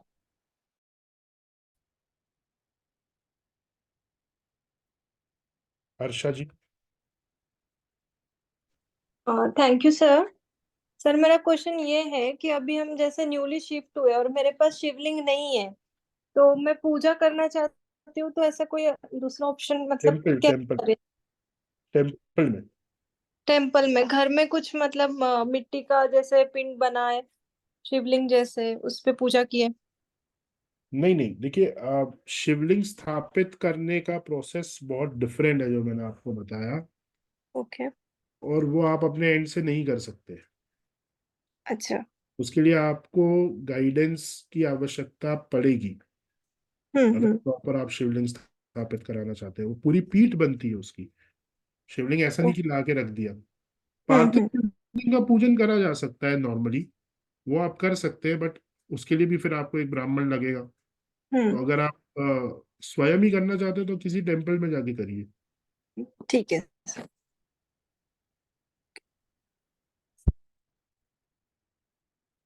Anjali ji. Okay. Hello sir, जय श्री कृष्ण। सर ये जय। पूछना था कि हम लोग भी कर सकते हैं, अनमैरिड लोग भी, वो साड़ी जो हाँ हाँ, चढ़ानी है? बिल्कुल बिल्कुल तो बिल्कुल। सर ये मंदिर में जाके चढ़ाएंगे ना? हाँ, पर आपको पूजा में सर बैठना पड़ेगा, ये बात याद रखिए। ऐसा ओके नहीं कि ओके सर, चढ़ा कर आ गए, पूरा आपको एक प्रहर तो बैठना पड़ेगा। Okay okay sir. हमारे यहाँ पंडित जी चढ़ा देते फिर वापस नहीं देते, इसलिए पूछ रहे हैं। नहीं तो उनको बोलिए ना, वो दे देंगे। आप चढ़ा ओके। के अगर छोड़ दोगे तो फिर वो उनको लगेगा कि ये आपके लिए है। Okay sir. और सर ये 15 साल के बाद की लड़कियां भी कर सकती हैं? आप बिल्कुल कर सकते, कोई भी फीमेल कर सकती है, ऐसा नहीं है कि ओके मैरिड सर, फीमेल्स के लिए है। ओके सर, थैंक यू, यही पूछना था। रमा जी। नमस्ते सर। एकादशी और शिवरात्रि का फास्ट, हाँ बिल्कुल कर सकते हैं, कोई इशू नहीं। जी। सर संगमरमर का शिवलिंग रख सकते हैं क्या, वाइट संगमरमर का कहाँ? घर में? आपको अगर विधि पता है कैसे करना है तो आप रख सकते हो। और सर स्टफिक का शिवलिंग भी घर में रखा जा सकता है, स्टफिक का? फिर से मेरा वही जवाब है, अगर आपको पूरी विधि पता है तो आप रखिए। ओके, ठीक, थैंक यू सर। चांदनी जी। नमस्ते सर। नमस्ते। सर पूछना ये था कि सर काला रंग का अगर शिवलिंग घर पर है सर, तो उनको कैसे मतलब कैसे मंदिर में जाके विसर्जन करना पड़ेगा सर? विसर्जन भी पूरी विधि से आपको करना पड़ेगा, एक ब्राह्मण को बुलाना होगा, और अच्छा जो विसर्जन की विधि है उसे फॉलो करके आपको बहते हुए जल में उनको छोड़ना होगा, मंदिर में नहीं रखना। अच्छा। और सर जैसे आप बार बार बोल रहे हैं कि सर अगर नया व्हाइट कलर की शिवलिंग को लाना भी है तो स्थापित करने के लिए भी ब्राह्मण को ही बुलाना पड़ेगा सर, विधि विधान कि के ऐसा साथ करना ब्राह्मण जो पड़ेगा? जो शिव प्रतिष्ठा की विधि जानता हो। हर ओके ब्राह्मण को नहीं सर। पता है ये। अच्छा। थोड़ा लंबा प्रोसेस है, और इसमें पूरी पीठ बनती है एक। सिर्फ वैसा शिवलिंग को लाके रख नहीं दिया जाता मंत्रों के साथ, पूरी पीठ बनानी पड़ती है। ऐसे। और सर जो और अगर साड़ी आप चढ़ाने स्थापित का जो करोगे तो सर फिर ये आपको है डेली विधि। बेसिस पे पंचोपचार पूजा और स्नान इत्यादि करवाना पड़ेगा। अच्छा सर, क्योंकि जैसे कि शिवलिंग पे जल चढ़ाते हैं तो सर अभी हम लोग भी नए नए शिफ्ट हुए हैं तो सर मंदिर पास में नहीं है, तो घर पर ही जल चढ़ा रही थी सर मैं। हम्म। हाँ, तो घर पे चढ़ाइए ना, पहले से रखा हुआ है ना आपके पास। पहले से आपने रखा नहीं हुआ है सर, ना इतने दिन तक इतने दिनों से सर मंदिर में चढ़ा रही थी सर। हाँ, मंदिर में जाके चढ़ाइए। हाँ लेकिन अभी जब शिफ्ट हुए हैं दूसरे शहर में सर, तो मंदिर काफी दूर है सर, तो जाना नहीं हो पा रहा है, तो इसलिए घर पर ही चढ़ा। देखिए, घर पर करना या नहीं करना, ये मैं ऐसे जवाब इसका हाँ या ना में नहीं दे सकता, क्योंकि मुझे आपसे बहुत सारी चीजें पूछनी होंगी। क्योंकि घर पे रखने के नियम है, विधियां हैं, तो वो सब आपने फॉलो किया या नहीं किया, उसके बाद ही मैं हाँ या ना में जवाब दे पाऊंगा।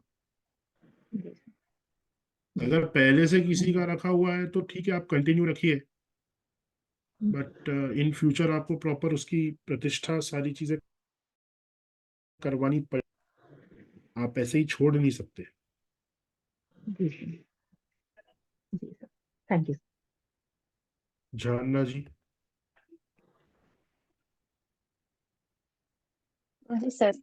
सर मेरे घर में जो है वो मुझे बचपन में ही एक दिया था। एक इतना छोटा सा है ये, एयरबड के समय सामान छोटा सा। दिखाइए नहीं आप, फोटो नहीं मत नहीं दिखाइए। ये मतलब इस तरीके से मत आप वो करिए कि इतना शिव, देखिए शिवलिंग को कभी भी किसी चीज के साथ कंपेयर नहीं किया जाता। अच्छा अच्छा। आप ऐसे ही बताइए कि छोटा है, बट ऐसे मत बोलिए कि ये ईयरफोन जैसा है, ऐसा नहीं मतलब बोलिए। बहुत छोटा, हाँ। हाँ हाँ। मतलब हमें थंब से भी वो है। तो वो मैं बचपन से मेरे पास है। हम्म। और अभी पहले तो मैं बाहर मतलब, लेकिन अंदर में मंदिर में ही रखा हुआ है उनको। हाँ तो ठीक है, उनके देखिए उनको अगर रखा हुआ है तो रखे रहने दीजिए। मैं आपको ये कह रहा हूँ कि इन फ्यूचर आपको एक प्रॉपर ब्राह्मण को ढूंढकर उसके पीठ का निर्माण करवाना पड़ेगा। अच्छा, पीठ पीठ थोड़ा डिटेल से बताएंगे सर? पीठ मतलब पीठ का फिर निर्माण बहुत किस ज्यादा तरह से? डिटेल हो जाएंगी, अभी हमें with in 5 minutes webinar and करना है, क्योंकि मेरी दूसरी क्लास है। तो सर उसपे शिव जी की पूजा शिवरात्रि पे कर सकते हैं चारों पहर? हाँ करिए करिए, कोई इशू नहीं। कर सकते हैं ना सर? सर घर में जो बहुत लोग होते हैं कि घर में रुद्राभिषेक खुद करते हैं, हाँ, वो किया जा सकता है खुद? रिचुअल्स जैसे एक के बाद एक जो भी अभिषेक की जाती है गन्ने आपको के आता रस है से। रुद्री पाठ पूरा सब आप जानते हैं? नहीं नहीं, बट ऐसे ही करते हैं बहुत लोग। नहीं, ऐसे ही नहीं है ना मैम। आप किसी डॉक्टर के पास जाओगे और उसको बोलोगे आप ऐसे ही सर्जरी कर दो, कोई बात नहीं, देखी जाएगी। नहीं। जी जी। क्यों? क्योंकि आपको पता है भाई, वहां पे अगर गलती हो गई तो लेने के देने पड़ेंगे। यहाँ आपको पता नहीं है ना कि यहाँ गलती हो गई तो क्या क्या होता है, इसलिए जी आप काम चलाऊ काम भी कर लेते हो। लेकिन जब आपको पता चल जाएगा ना कि यहाँ पे क्या क्या गलतियों के क्या क्या वो हैं, तो फिर आप कभी ये सवाल दोबारा नहीं पूछोगे कि ऐसे ही यहाँ पे अपने आप ही कर लें तो क्या होगा। एक प्रॉपर ब्राह्मण को बुलाइए, उसको प्रॉपर दक्षिणा दीजिए। शिवरात्रि वाले दिन ब्राह्मण को दक्षिणा दी जाती है, उसका अपना अलग महत्व है। उनसे रुद्राभिषेक करवाइए। जी। मेरे मतलब घर के सामने में एक सामूहिक मंदिर है, उस पे हर दिन हर बार शिवरात्रि में ब्राह्मण वहीं पे हम लोग का सब पूजा हो जाता है। तो घर में सर नॉर्मल पंचामृत दे सकते हैं ना? सर आवाज नहीं। आप अपने घर पे करवाइए ना, आपके घर की भी तो एनर्जी, मंदिर की एनर्जी तो प्रॉपर है ही। आप वहां जाके लाभ ले सकते हो, लेकिन आपके घर में भी तो लाभ होना चाहिए ना उस वाइब्रेशन का। और अगर आप खुद ही सीखना चाहते हो तो जो हमारी मॉर्निंग वाली क्लासेस है अभी, वैसे वहां पे मॉर्निंग वाली क्लासेस में जो हम परंपरागत स्टडी कर रहे हैं सारी चीजें, वहां अभी सत्यनारायण पूजा की विधि चालू होगी जो मैं सिखा रहा हूँ। उसके बाद फिर हम रुद्राभिषेक भी करेंगे वहां पे। जी। तब सर घर में खुद खुद से पंचामृत देकर पूजा कर सकते हैं? यार आप इतनी कंजूसी क्यों कर रहे हो? क्या प्रॉब्लम है? क्यों नहीं बुला रहे आप पंडित जी को? बताइए, चलिए। नहीं, क्योंकि सर वो भी मतलब घर की पूजा की तरह है। तो बिल्कुल सब नहीं कुछ तो हम लोगों प्रॉब्लम को क्या है बुलाने में? क्योंकि सर वहाँ पे भी टाइम देनी होगी ना, तो उसी तो वजह किसी से। दूसरे ब्राह्मण को बुला लीजिए। कौन से शहर में रहती हैं आप? मैं आसाम में हूँ, गुवाहाटी में। गुवाहाटी में तो कितने ब्राह्मण मिल जाएंगे। जी मिल बहुत है। जाएगी। मतलब सर जो साढ़े 6 बजे, 6:30 बजे से जो स्टार्ट हुए ना, उसी में अगर हम नहीं भी कर पाए तो दूसरे पहर में भी करवा सकते हैं ना? किसी भी प्रेयर में करवा लीजिए, लेकिन पूरा करवाइए जब इतना बड़ा दिन है तो। कंजूसी किस बात की? अपने ऊपर इतना जी खर्च करते हैं, एक दिन भगवान शंकर के ऊपर भी खर्च कर लेंगे। जी। ठीक है फिर मैं। चलिए ठीक है। देखिए, इस तरह के रिचुअल्स अगर आपने सीखने हैं तो सक्षम मॉर्निंग में क्लासेस लेता है, अक्सर कभी कभी बीच में मिस हो जाती है। वहाँ पर एक शेड्यूल दिया जाता है कि अब हमारा कौन सा टॉपिक स्टार्ट होगा, कौन से रिचुअल्स हम आपको सिखाएंगे, और वो सारी चीज़ें फ्री ऑफ कॉस्ट होती हैं। ठीक है, तो अगर आपको उसका लिंक चाहिए तो आप मुझे पर्सनली व्हाट्सएप कर सकते हैं, मैं उस टेलीग्राम का लिंक आपको भेज दूंगा जहाँ पर ये सारी क्लासेस का रिचुअल्स कैसे किए जाते हैं वो आपको सिखाया जाता है। ओके, और एक हमारा एक एक्स्ट्रो गैलेक्सी का ऑफिशियल इंस्टा पेज हमने बनाया है। तो अगर आप चाहते हैं कि इस तरह की नॉलेज आपको मिलती रहे, फ्री क्लासेस के लिंक आप तक जाते रहें, ये रिचुअल्स हम आप तक पहुंचाते रहें, तो आप हमारे जो इंस्टा का पेज है वहाँ पर आपको सारी इन्फॉर्मेशन वहाँ पर ही मिला करेगी। ठीक है, क्योंकि थोड़ा सा अपग्रेड करें अपने आप को, कब तक हम आपको इंडिविजुअली भेजते रहेंगे। आप सभी इंस्टा पे ज्वाइन कर लीजिए हमें, वहाँ पर एक कम्युनिटी बन जाएगी, वहाँ जितने भी कोर्सेज हमारे फ्री की चीज़ें हैं, रिचुअल सिखाने हैं, कोई इन्फॉर्मेशन देनी है, आपको वहीं पर मिलेगी अब आने वाले टाइम। ठीक है, अभी तो हम क्या करें, इंडिविजुअली आपको भेज देते हैं। तो मैं आपको अपने ऑफिशियल एस्ट्रो गैलेक्सी का जो इंस्टा पेज है उसका लिंक आप सभी को भेज रहा हूँ, इसको क्लिक कर कर आप सभी इसको ज्वाइन कर लीजिए, और ये लिंक आप सेव करके दूसरों को भी भेज सकते हैं। ये देखिए मैंने आप सभी के साथ इंस्टा का लिंक शेयर कर दिया है इसको फॉलो कर लीजिए। ऑफिशियल हमारा एस्ट्रो गैलेक्सी का ये पेज है इंस्टा का। अगर आप चाहते हैं आपको ये नॉलेज मिलती रहे, क्योंकि आने वाले वक्त के अंदर हम इंडिविजुअली नहीं भेजेंगे ऐसे, और जो इंस्टा पे आएगा या जो हमारे पेज पर आएगा, ग्रुप में आएगा, वही ये सारी चीज नॉलेज ले पाएगा। और आप सभी ये जानते हैं कि जितनी भी नॉलेज हम आपको देते हैं, चाहे कोई रिचुअल्स की दे रहे हैं, चाहे कोई शास्त्र की दे रहे हैं, चाहे हम ये एकेडमिक में जो पढ़ रहे हैं अभी, ज्योतिष शास्त्र है, वास्तु है, न्यूमरोलॉजी है, टैरो है, हीलिंग की बहुत सारी मोडालिटी हम पढ़ाते हैं, आपको ऑथेंटिक नॉलेज इस प्लेटफॉर्म से मिलती है। और हिंदुस्तान का मैं गर्व से कह सकता हूँ इकलौता प्लेटफॉर्म है ये, जहाँ पर आपको एक ही छत के नीचे जितनी भी सारी विद्याएं हैं वो सीखने को मिलती हैं, और उन सबकी एक ऑथेंटिक नॉलेज आपको मिलती है। ये मैं दावा कर सकता हूँ, कोई ऐसा प्लेटफॉर्म हिंदुस्तान में नहीं है। ठीक है, तो आप सभी प्लीज इसको फॉलो कर लीजिए। इंस्टा का पेज है, अभी नहीं है इंस्टा आपके पास, ऐसा तो हो ही नहीं सकता, सभी इंस्टा तो चलाते ही हैं। ठीक है, तो वहां पर ये बेकार की रील देखने से बढ़िया कि कौन बनेगा करोड़पति, जल्दी से करोड़पति बने, बेटर है कि हमें फॉलो कर लो, कुछ सीखने को मिलेगा, अच्छी चीजें आपको। ठीक है, चलिए आज का सेशन इतना ही रहेगा, क्योंकि ऑलरेडी हमारी जो क्लास है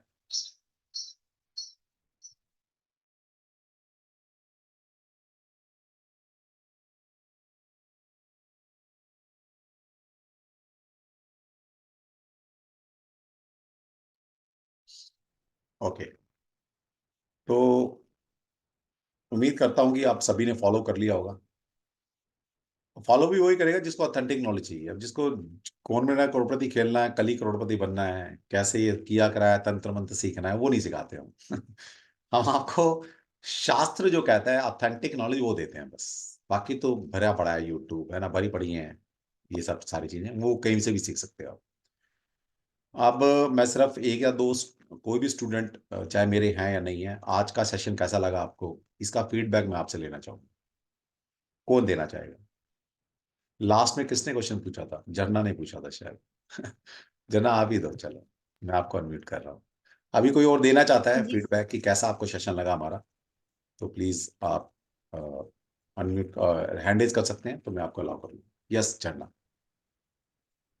जी सर, मैं थोड़ी सी लेट हो गई ज्वाइन करने में, लेकिन जितना भी मैंने सुना इतना मतलब कभी ये चीजें पता भी नहीं थी कि इस तरह से भी किया जाता है, इसलिए सर से और जानने का मन कर रहा था कि कैसे करते हैं, खुद कैसे कर सकते हैं, क्योंकि हर समय ब्राह्मण भी कभी अवेलेबल नहीं होती, और हर चीज पे फिर ब्राह्मण को बुलाना भी थोड़ी सी मुश्किल हो जाती है किसी चीज में। तो घर पे ही हमें सीखने का इतना अच्छा मौका मिल रहा है कि कैसे करना है, क्या करना है, ये सब जरूरी है। आई थिंक सबको जानना चाहिए, इतनी तो नॉलेज होनी चाहिए। और वो साड़ी वाला तो मैं आज पहली बार सुन रही हूँ, साड़ी साड़ी वाला जो भी रेमेडी है, बहुत जो भी वुमेन्स के लिए, ज्योति जी। बहुत अच्छा लगा। चलो थैंक यू। Ji sir. हाँ ज्योति जी,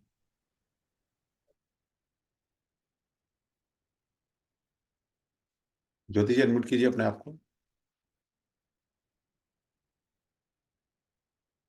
नीतू जी। हाँ सर। हाँ जी। सर शायद मैंने पहले भी वाले भी पहले अनम्यूट हो गए। हाँ, मैं बाद में बोलती हूँ, प्लीज आप बोले। हाँ सर, हेलो। मैंने भी आज पहली बार ये सब सुना और देखा है, अच्छा लगा। लेकिन इन चीजों की अब तक नॉलेज नहीं थी, इसका बुरा भी लग रहा है। तो ऐसे सेशन होने चाहिए बीच बीच में, और पता भी चलना चाहिए कि अ, आखिर पूजा भी कैसे करते हैं। जो हम लोग इतने सालों से इतना सब कुछ कर रहे हैं और सब गलत कर रहे हैं, ये भी सोचकर बुरा लग रहा है। चलो कोई बात नहीं, कहते हैं ना जब जागो तभी सवेरा। पता नहीं था, कोई बात नहीं, गलतियां होती हैं, ईश्वर माफ करता है ना। जब पता लग गया तो हमें चीजों को ठीक करना है। और इस तरह की चीजें आप शायद पहली बार, मतलब अभी रिसेंटली जुड़े हैं हमसे। ये चीजें जब से हमारा ऑनलाइन प्लेटफॉर्म है ना, तब से हम ये सिखाते आ रहे हैं। पहले छोटे स्केल में सिखाते थे, अब हमारा सर्कल बढ़ रहा है, परिवार बढ़ रहा है, तो अभी भी हम ये चीजें, जितने भी कोई शुभ दिन आते हैं, जितने रिचुअल्स आते हैं, जितनी कोई भी हमारे हिंदू के संस्कार आते हैं, त्यौहार आते हैं, उन सब के रिचुअल्स, सब में क्या करना चाहिए, क्या नहीं करना चाहिए, ये हम हमेशा वेबिनार में बताते हैं, हर वेबिनार करते हैं। ठीक है। और सुबह अगर आपको ये सब चीज़ें सीखनी है, रिचुअल वही तो। सीखना है, तो डेफिनेटली आप हमारी क्लास में बने, ग्रुप में बने रहिए। मैं हो सकता है कल ही आपको एक लिंक शेयर कर दूं सभी ग्रुप में, कि जिसने ये सारी विद्याएं सीखनी है, तो हमारे एक अलग से टेलीग्राम का ग्रुप बनाया हुआ है, हम उसमें सिखाते हैं सारी चीज़ें फ्री ऑफ कॉस्ट, उसका कोई पैसा नहीं लेते आपसे। ठीक है। सर मैंने ना ज्वाइन किया हुआ है, लेकिन उस पे मैसेजेस नहीं आते टेलीग्राम वाले ग्रुप में। अच्छा, कौन सा वाला टेलीग्राम वाला किया हुआ आपने? मैं बताऊं सर आपको, वो भी लिंक ही मिला था। ये रहे मेरे पास है सर। एक है फ्री भागवत गीता क्लास। हाँ, ये वाला है।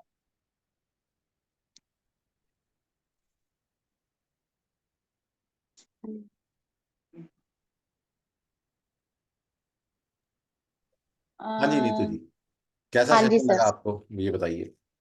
सर सच में बता रही हूँ, बिकॉज थोड़ी तो मेरी भी बुद्धि घूमती रहती है, इधर उधर ढूंढती रहती है चीजें। तो इतनी डीप नॉलेज ना सर में, हैट्स ऑफ टू मतलब सक्षम सर, कि उन्होंने इतना, मतलब एक अंदर भी होना चाहिए, तभी आप इतना कुछ ज्ञान ढूंढ सकते हो और ले सकते हो दुनिया से, जहां में से। तो ये चीज कि उनको बहुत अच्छी नॉलेज है, जो हम लोगों को जब भी आते हैं और नई नई चीजें बताते हैं, तो कई बार तो उनकी बातें सुन के डर लग जाता है, जब वो कहते हैं कि नहीं यहीं पे रुक जाओ, इसका बहुत बड़ा वो है।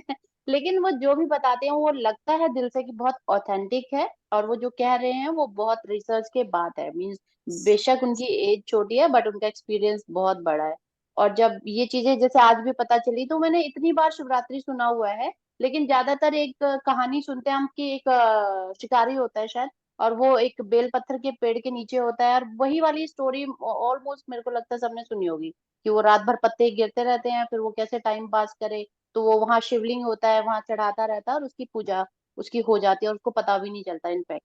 तो दर्शन दे देते हैं भगवान शिव इस तरीके से। तो जनरली हमें बहुत कम पता होता है। और हमारे जो यहाँ के पंडित जी हैं, चाहे मतलब ठीक है, आजकल डेट में बहुत कमर्शलाइज हो गई हर चीजें। तो और पंडित जी क्या है कि जो पंडित जी हैं, उन्हीं के बेटे जो हैं आगे, वो घर के माहौल की वजह से ही थोड़ा बहुत और उनको थोड़ा बता दिया जाता है, तो वो भी पंडित बन जाते हैं। लेकिन कई बार ना बहुत छोटी छोटी चीजें भी ना उन्हें नहीं पता होती हैं। तो ये जो सेशंस हैं, बहुत ज्यादा है, मैं बोलूंगी कि नॉलेजेबल हैं और होने चाहिए, और बहुत ही ऑस्पिशियस काम है समाज के लिए, सोसाइटी के लिए। क्योंकि मैंने तो कई बार ना पूजा होते होते पंडित जी से पूछ लिया, पंडित जी ये लाल धागा आप बांध तो रहे हो, सबको क्यों बांध रहे हो? तो पंडित जी या तो हंस देंगे, या बाकी घर वाले घूर के देखेंगे इसको पूजा में क्यों चलिए पूछना कोई होता बात है। नहीं, तो कोई बात लेकिन हाँ, ये सब नहीं पता होती चीजें हर किसी को, तो ये बहुत। नहीं। जुड़े रहिए। ठीक है ना कहीं कुछ ना कुछ जितना हमें पता है। और सक्षम की खास बात ये है कि अ, ये ना साउथ इंडिया के जो ब्राह्मण लोग हैं उनसे जुड़ा हुआ है, उनसे दीक्षा प्राप्त है, वहां पर कई साल लगा कर आया है। इसलिए ये आपको बिल्कुल रिचुअल्स में जो बताता है, बहुत ऑथेंटिक चीजें जो साउथ में आपको बताइए, साउथ में लोग कितने रिचुअल्स करते हैं और बड़े डेडिकेटली करते हैं। इसलिए जो नहीं होना चाहिए वो नहीं होना चाहिए, ये बहुत रिजिड है शास्त्रों के मामलों में। ये इफ एंड बट नहीं है, मतलब बहुत रिजिडिटी के साथ ये करता है जो भी करता है, क्योंकि सीखा यही है, दीक्षा इसको ऐसी मिली। ओके। तो ये मतलब है। तो यहाँ पर इस प्लेटफॉर्म पर जो भी आपको मिलेगी नॉलेज ना, वो ऑथेंटिक ही मिलेगी, और शास्त्रों में जो लिखा गया है, जो बोला गया है, वो ही आपको मिलेगी। ठीक है, तो जुड़े रहिए हमसे। और जैसे कि हम ये सारे रिचुअल्स आपको सिखाते हैं, तो हमने एक सोशल कॉज के लिए चीजें और आगे फैलाई हैं, आप सभी का उसमें सहयोग आगे हम चाहेंगे। हमने एक एनजीओ खोली है, उस एनजीओ में हम बहुत सारी चीजें करने वाले हैं आगे, तो उसके लिए फंड भी आपको पता ही है, लगता ही है। तो जितनी भी ये चीजें हम आपको सिखाते हैं, ये हम जो भी हम वहां पर एक एक्स अमाउंट रखेंगे, वो बहुत नॉमिनल होगा, वो सारा चैरिटी में जाने वाला है, उसको हम पर्सनली यूज नहीं करने वाले। ठीक है, तो आपको पता है कि चैरिटी भी जरूरी है करनी। तो ये जो हम आगे आपको क्लासेस देने वाले हैं, तो इसमें जो नॉमिनल फंड हम कभी रखेंगे, अभी तक हमने नहीं रखा है, लेकिन आगे अगर कभी कुछ रखते हैं रिचुअल सिखाने का या कुछ ऐसी चीज सिखाने का, आपको जो भी एक नॉमिनल अमाउंट है वो सारा चैरिटी में जाने। तो कहना कि आप चीजें सीख भी रहे हो, धर्म से भी हम आपको जोड़ रहे हैं, और कहना कि आपके थ्रू कुछ चैरिटी भी होगी। तो आप सभी एग्री हैं इसके लिए? चलिए, थैंक यू, थैंक यू। चलिए फिर मिलते हैं, क्योंकि ऑलरेडी क्लास का टाइम हो चुका है, सक्षम का है ना। हमारा एक कोर्स चल रहा है बहुत ही unique, face reading and palm reading के थ्रू कैसे किसी इंसान को जाने पहचाने। कहते हैं ना, चेहरा झूठ नहीं बोलता, हाथ की लकीरें झूठ नहीं बोलती। तो ये ऑलरेडी कोर्स हमारा स्टार्ट हो चुका है, और इसी तरह से बहुत यूनिक कोर्स हम सक्षम के साथ लाते रहते हैं। और ज्योतिष, मैं सभी से कहूंगा कि ज्योतिष जरूर सीखें जीवन, बाकी सब चीजें ठीक है, सीखे रहे आप सभी लोग, लेकिन ज्योतिष जीवन में जरूर सीखना। अब किस लेवल का सीखोगे वो आपके ऊपर डिपेंड करता है, और ज्योतिष भी सक्षम ही सिखाता है। ठीक है, चलिए फिर मिलते हैं फिर अगले वेबिनार में। और कल अगर कोशिश रही, मैं हमारे अगर टाइम मिल पाया तो मैं सक्षम से बोलूंगा, क्योंकि इसका ही बहुत बिजी शेड्यूल रहता है, और कल रात से शाम से इसके रिचुअल शुरू हो जाएंगे। अब देखता हूँ अगर आधा घंटा ये निकाल सकेगा, तो जो क्वेश्चन आंसर हमारे रह गए हैं या कुछ ऐसा है, कोशिश करूंगा, कमिटमेंट नहीं है, इसका शेड्यूल देखने के बाद कल रहेगा तो कोई टाइम हम आधा घंटा निकालेंगे आपके लिए क्वेश्चन आंसर सेशन की, और क्या आप रिचुअल्स कर सकते हैं। ठीक है, रहेगा तो, क्योंकि इसके रिचुअल्स कल शाम से शुरू हो जाएंगे, और इसके रिचुअल 9 तारीख तक चलने वाले हैं। इसलिए अभी बता देता हूँ कि शायद कल क्लास हो भी जाएगी, तो शायद मुझे नहीं पता, हो सकता है अगले 2 दिन क्लास भी ना हो, हमारी जो कॉम्बो फेस रीडिंग की और क्लास चल रही है, तो वो भी आपको कल पता लगेगा। ठीक है, चलिए फिर जय श्री कृष्णा। अभी जो फेस रीडिंग कॉम्बो में हमारे साथ हैं, वो प्लीज अभी क्लास को ज्वाइन कर लें, इसके बाद ही हमारी वो क्लास शुरू होगी। चलिए सभी जय श्री कृष्णा बोलेंगे, आज का एनर्जी एक्सचेंज। जय श्री कृष्णा। जय श्री कृष्णा। जय श्री कृष्णा सर। जय श्री कृष्णा सक्षम सर। जय श्री कृष्णा